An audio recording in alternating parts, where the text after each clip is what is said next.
Freelancing की दुनिया के अंदर एक और बहुत बड़ी job social media community management की। जी हाँ, सोशल मीडिया अभी तो आप यूज़ करते हैं अपने दोस्तों के साथ बात करने के लिए, लेकिन काफ़ी कंपनीज़ ऐसी हैं कि जो अच्छे खासे पैसे पे करती हैं फ्रीलांसिंग की दुनिया में, उनके फेसबुक पेज को मैनेज करने के लिए। तो दोस्तों, इस सेशन के अंदर मैं आपसे बात करूँगा और बताऊँगा कि कम्युनिटी मैनेजमेंट से मुराद क्या है, उसके ऑब्जेक्टिव्स क्या-क्या होते हैं, मतलब आप उसके साथ क्या-क्या काम कर सकते हैं और क्या-क्या फ़ायदे ले सकते हैं, और एक अच्छा कम्युनिटी मैनेजर बनने के लिए क्या-क्या चीज़ें ज़रूरी हैं। तो आइए सबसे पहले देखते हैं कि what actually is community management. Community management is a very very simple concept. एक ब्रांड जो है उसकी एक फैमिली होती है और उस फैमिली को वो रखता है सोशल मीडिया प्लेटफॉर्म के ऊपर। सोशल मीडिया प्लेटफॉर्म में हमारे पास जो सबसे ज़्यादा कॉमन है वो तो ज़ाहिर सी बात है कि फेसबुक है। फेसबुक के अलावा इंस्टाग्राम हो गया, ट्विटर हो गया, या इसके अलावा लिंक्डइन है। उस कम्युनिटी को मैनेज करना या उस कम्युनिटी को मैनेज करने का नाम है कम्युनिटी मैनेजमेंट। तो ब्रांड या एक कंपनी आपको ये कहती है कि ये हमारा फेसबुक पेज है, इसका आप एक्सेस लीजिए और इसके ऊपर जो हमारे कस्टमर्स बैठे हैं या यूजर्स बैठे हैं या जो फॉलोअर्स हैं, उनके साथ इंटरेक्ट कीजिए और इंटरेक्ट करके हमारी कंपनी का नाम और बेहतर कीजिए।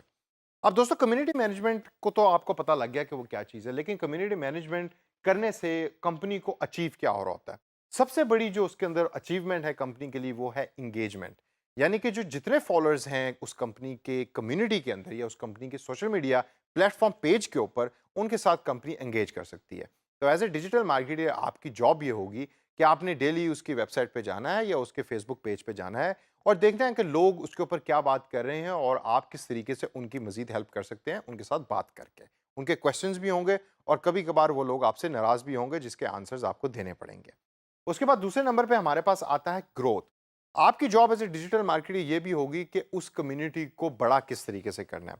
आपने खाली उस कम्युनिटी को ये नहीं देखना कि उसके अंदर 1 लाख लोग हैं तो बस 1 लाख हैं तो 1 लाख ही रहें, नहीं। आपने 1 से 1.5 लाख लोगों के लाइक्स किस तरीके से लेकर आने, उस पेज के ऊपर लाइक्स कैसे बढ़ाने हैं और जो पोस्ट उसके ऊपर हो रही है उसके ऊपर कैसे लाइक्स बढ़ाने, ये भी एज ए डिजिटल मार्केटर आपकी जॉब होगी, जो उस कंपनी का एक बहुत बड़ा ऑब्जेक्टिव है। इसके बाद हमारे पास तीसरे नंबर पे है लिसनिंग। जी हाँ, लिसनिंग का मुराद ये है कि आप लोगों की बातें एक्चुअली सुन रहे हैं। सुनने से क्या मुराद मैं ले रहा हूँ, यानी कि आप बैठकर उनके कमेंट्स को पढ़ रहे हैं और कमेंट्स पढ़ के आपको ये पता लगेगा कि फॉलोअर्स आपके कंटेंट को पसंद कर रहे हैं। फॉलोअर्स का फीडबैक क्या है आपकी प्रोडक्ट या सर्विस के बारे में, और फिर आप उस सारे के सारे डाटा को लेके फ्यूचर में कंपनी को बता सकते हैं कि आपने अब प्रोडक्ट या सर्विस रिलेटेड ये डिसीजंस लेने हैं। ये होता है लिसनिंग का सबसे बड़ा फायदा। और एंड के अंदर दोस्तों, जो सबसे बड़ा एम है कंपनी के लिए वो है एनरिचिंग। एनरिचिंग से क्या मुराद है? हर कस्टमर्स या हर फॉलोअर की एक स्पेसिफिक प्रॉब्लम्स होती हैं। आप कम्युनिटी को यूज करके उस कस्टमर की प्रॉब्लम को जान सकते हैं और फिर कस्टमर को एनरिच कर सकते हैं वैल्यू देके, यानी कि प्रोडक्ट और सर्विसेज देके या उस कस्टमर को हेलो बोल के, और कस्टमर की एक वैल्यू क्रिएट होगी जिससे ब्रांड का एक अपना नाम भी बढ़ेगा।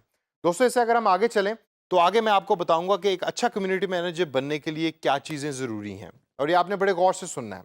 सबसे पहली जो चीज है जो मेरी सबसे फेवरेट है वो है प्रायोरिटाइज एक्टिव टाइम।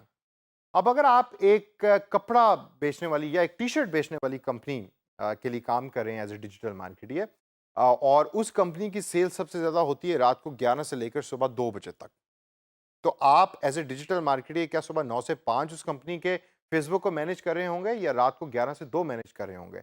आपको एक्टिव टाइम देखना है कि कस्टमर या यूज़र सबसे ज़्यादा एक्टिव किस टाइम होता है। अगर रात को 11 से 2 हो रहा है, तो आपकी ड्यूटी है कि आप 11 से 2 एक्टिव रहें, लोगों के सवालों के जवाब दें और कंपनी का नाम जो है, कंपनी का ब्रांड जो है, उसको बेहतर बनाएँ। इसके बाद दोस्तों, हमारे पास है मेंशन बेस्ट यूजर्स। ये एक बड़ी अच्छी टेक्नीक है, मैं तो पर्सनली इसको बहुत ज़्यादा पसंद करता हूँ। आपने अक्सर लोगों के फेसबुक पेज पे या कंपनीज के फेसबुक पेज पे देखा होगा कि उस कंपनी का जो सबसे लॉयल कस्टमर है, यानी कि सबसे चहीता कस्टमर है, कि जो उस कंपनी के पेज के ऊपर पोस्ट भी सबसे ज़्यादा करता है, हो सकता है बातचीत भी सबसे ज़्यादा करता हो और फीडबैक भी सबसे अच्छा देता हो।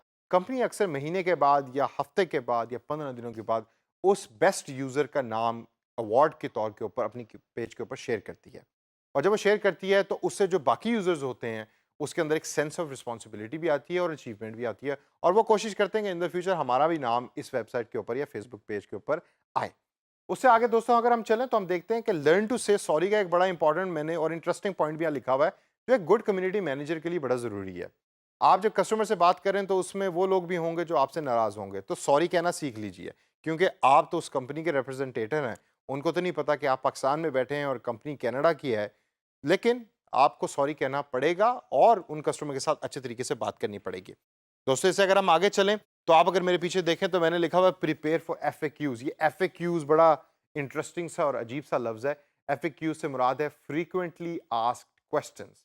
कुछ ऐसे क्वेश्चंस हैं कि जो आप अपने एक्सपीरियंस में देखेंगे कि कस्टमर या यूजर्स आपके सोशल मीडिया पेज के ऊपर बेतहाशा पूछते हैं। उनकी एक लिस्ट बना लीजिए और उनके आंसर्स रेडी रखें। इसका फ़ायदा क्या होगा? इसका फ़ायदा ये होगा कि जब भी किसी ने आपसे वो सवाल पूछा, तो आप कॉपी पेस्ट कर सकते हैं वो आंसर और कॉपी पेस्ट करके भेज सकते हैं आंसर आगे उस पर्टिकुलर यूज़र को। और इससे आगे दोस्तों हमारे पास अगला पॉइंट आता है प्रोडक्ट नॉलेज का। कंपनी के बारे में रिसर्च करें और आपको पता होना चाहिए कि कंपनी की प्रोडक्ट नॉलेज क्या है। नॉलेज के अंदर आपकी ग्रिप प्रॉपर होनी चाहिए। आपको पता हो कंपनी के ओवरऑल प्रोसेस कैसे हैं, कंपनी अपने कस्टमर के साथ कैसे डील करती है, क्योंकि आप कंपनी के रिप्रेजेंटेटिव हैं। इसके बाद है हमारे पास use personal chat and email का। अक्सर लोग कहते हैं कि आप ईमेल को यूज़ ना करें। मेरी आपको सजेशन होगी कि जब आप ईमेल यूज़ करते हैं तो कस्टमर के साथ एक पर्सनल बॉन्डिंग क्रिएट होती है। जब कस्टमर के साथ एक पर्सनल बॉन्डिंग क्रिएट होती है तो कस्टमर बड़ा खुल के आपके साथ बात करता है और आपकी सपोर्ट भी करता है और आपकी भी करेगा और आपके ब्रांड की भी करेगा। और लास्ट के अंदर दोस्तों हमारे पास पॉइंट है अलाउ क्रॉस टॉक का। ये एक बड़ा इंपॉर्टेंट टूल है। आप ऐसा कंटेंट शेयर करें और ऐसा एनवायरनमेंट क्रिएट करें अपने फेसबुक पेज के ऊपर या कंपनी के फेसबुक पेज के ऊपर कि जो कस्टमर्स हैं या यूजर्स जो हैं वो आपस में एक दूसरे के साथ टॉक कर सकें और ओपनली टॉक कर सकें। जब वो टॉक करेंगे तो क्या होगा? जब वो टॉक करेंगे तो आपके पास लिसनिंग स्किल्स मौजूद हैं जिसके थ्रू आप डाटा कलेक्ट कर सकते हैं और कंपनी को बता सकते हैं कि इस चीज़ के बारे में डिस्कशन हो रही थी और ये उन लोगों के व्यू पॉइंट्स हैं इस पर्टिकुलर पॉइंट के बारे में।